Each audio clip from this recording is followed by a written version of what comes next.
The Dream Girl is a scary story about a brother and sister who meet a rich young girl that lives in a mansion near their house. Aliska looked at the large, crumbling mansion that lay across the fields from her little house. It had been empty for as long as she could remember.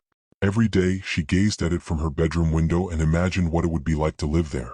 Aliska and her brother Chris lived with their parents in a small, dilapidated house. Her family was poor and they couldn't afford to make the necessary repairs. Aliska was always too embarrassed to invite any of her friends over after school. One night, Aliska had a very strange dream about the old mansion. She dreamed that a beautiful young girl lived in the mansion and she invited Aliska to come inside. In the dream, the mansion was filled with ornate furnishings and the walls were lined with expensive paintings. She dreamed that the girl showed her a room that was filled with beautiful jewelry. The next morning, when she awoke, Aliska looked out the window and noticed something different about the mansion. It looked as if the walls had been freshly painted and there were curtains in the windows. It seemed like someone had moved in after all. At breakfast that morning, she told Chris about her strange dream. "That's funny," Chris replied. "I had almost the exact same dream." "That's weird," Aliska said, puzzled. Chris nodded in agreement. That evening, when Aliska and Chris were playing in the field beside their house, they met a strange young girl. She was a beautiful girl with long black hair and dark eyes. She was wearing an exquisite dress that shimmered in the fading light. "Hello," she said. "Hi," Chris replied. "Who are you?"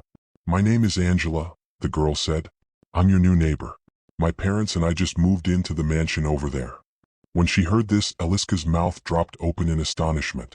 She was lost for words. "I'm Chris and this is my sister Aliska," Chris said. "Pleased to meet you," Angela said as she shook their hands. "Since I'm new in town, I don't really know anyone. Would you two be my friends?" "Of course," Aliska said eagerly. "Sure," said Chris. "I'm so glad," Angela said. "Would you like to come and see our mansion?" "We would be delighted," Aliska said. Together, they walked through the tall grass until they came to the mansion. Angela opened the front door and they followed her inside. The house was beautiful. It was filled with ornate furniture and expensive-looking paintings adorned the walls. When they went into the living room, they saw an elaborate chandelier hanging from the ceiling. "Hello, Mother, hello, Father," Angela said. Her parents were sitting on the sofa, reading newspapers. They didn't look up as the youngsters filed past. "Come with me, Aliska," said Angela. "I want to show you my playroom. I think you'll like it." She opened a door and ushered Aliska inside. Aliska couldn't believe her eyes. It was exactly like the room she had seen in her dreams. The walls were lined with glass cases, containing beautiful, intricate jewelry that sparkled in the light. Aliska couldn't take her eyes off it. She was mesmerized. "Try on anything you like," Angela said. "I'll let you keep whichever one you like the most." Aliska gasped as Angela left the room, shutting the door behind her. The girl moved from case to case, examining all the gorgeous necklaces, earrings, and brooches. She didn't know how much time had passed, but the spell was broken by a loud scream. It came from outside and it sounded like her brother's voice. All of a sudden, she looked around and saw that the room was changing. There were cobwebs and dark stains on the ceiling. The faded wallpaper was peeling off the walls. The lush carpet was gone and the floorboards were covered in damp and mold. The wooden door was rotten and the hinges were rusty. Aliska grabbed the handle and pulled with all her might. She pulled so hard that the door came off its hinges and fell to the ground with a crash. When she went into the living room, she was shocked to see everything covered in dust. The plaster was falling off the walls. Sitting on the couch, where Angela's parents had been just moments before, were two mummified corpses. Their flesh was rotting off, exposing the bone underneath, and their faces were twisted in a silent, eternal scream. Rats scurried furtively back and forth across the bare floor, which was strewn with trash. In the middle of the room, where there had once been a coffee table, there was a large, dusty coffin and its lid was hanging open. "Chris, where are you?" she cried as she frantically looked around the room. Just then her brother came staggering down the stairs. He was clutching his neck and blood was pouring down the front of his shirt. He opened his mouth to speak, but all that came out was a gurgling sound.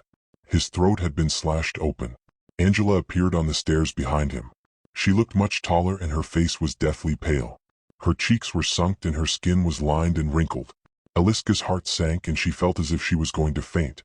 Angela's mouth opened wide, revealing sharp-pointed teeth, tipped with blood. She lunged at Chris, biting into his throat and ripping out a chunk of flesh.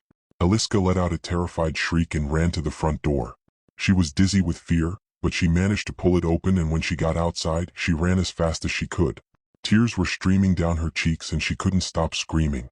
She ran and ran across the field, wading through the tall grass, her heart beating fast and her hair standing on end.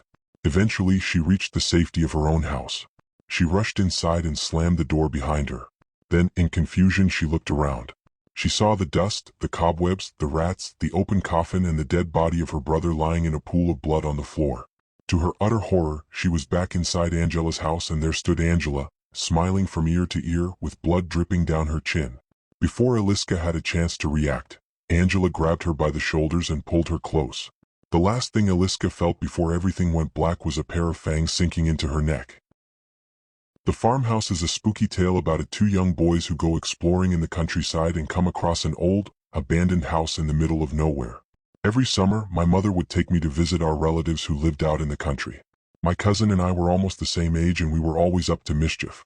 We spent our days out in the fields, exploring the area, making bows and arrows, sharpening knives, throwing rocks, climbing trees and tracking wild animals. One day we set out on a long walk across the fields, not really having any idea where we were going. Sometimes we liked to get ourselves lost and then try to find our way home.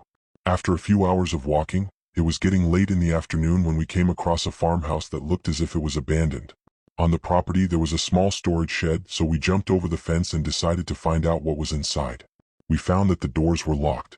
There was a small keyhole, but we couldn't see through it because it was blocked by dust and thick spiderwebs. We walked towards the house and noticed that the front door was standing open, but there was no sign of life coming from within. The yard was overgrown with grass and weeds. The only sound we could hear was an old windmill nearby, rattling in the breeze.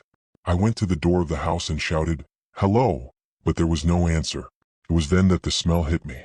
It was the stench of damp, mold, and decay. I stepped inside. There were clothes and papers everywhere and some cardboard boxes. There was also an old bed, some racks of moth-eaten clothes, a leather armchair. I took a few steps forward and the smell seemed to get worse. A feeling of intense uneasiness washed over me and I wanted to turn and run away. Just then something caught my eye. At the foot of the bed, between some boxes, lay a head. It was covered in gray hair.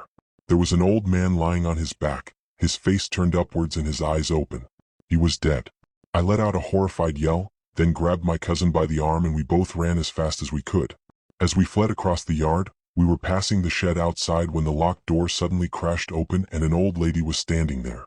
Her hair was in disarray and when she smiled, her lips parted, revealing a row of rotten teeth.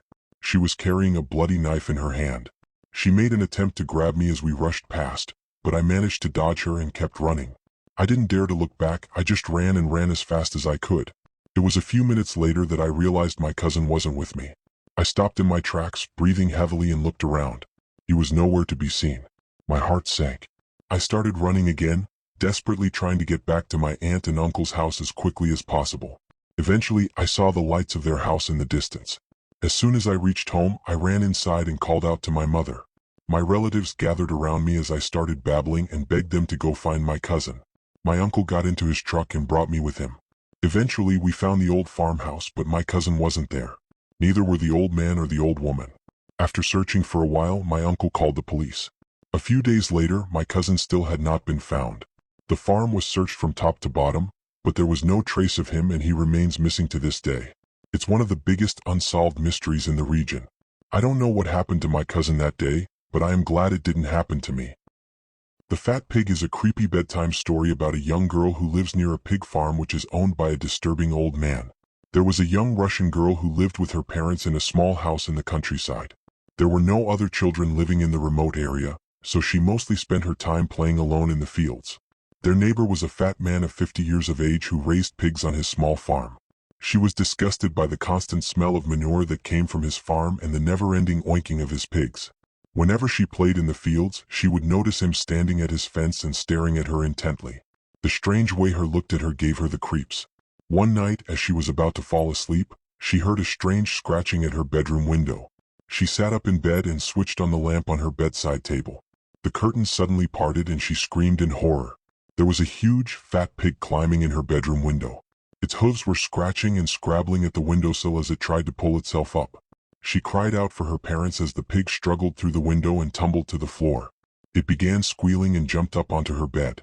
The pig's dirty hooves pinned her to the mattress and it started gnawing at her face and slobbering all over her. The terrified girl fought desperately to keep it from biting off her nose.